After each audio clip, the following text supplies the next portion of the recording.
Here I have Huawei P10, and today I'm going to show you how to update apps on this device. So first of all, you have to open your Play Store, then tap here, go to the My Apps and Games, and here you can see the whole of your unupdated apps, which is up to date.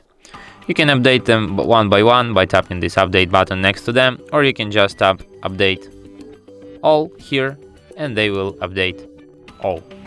But this could take some time, it depends on your internet connection speed.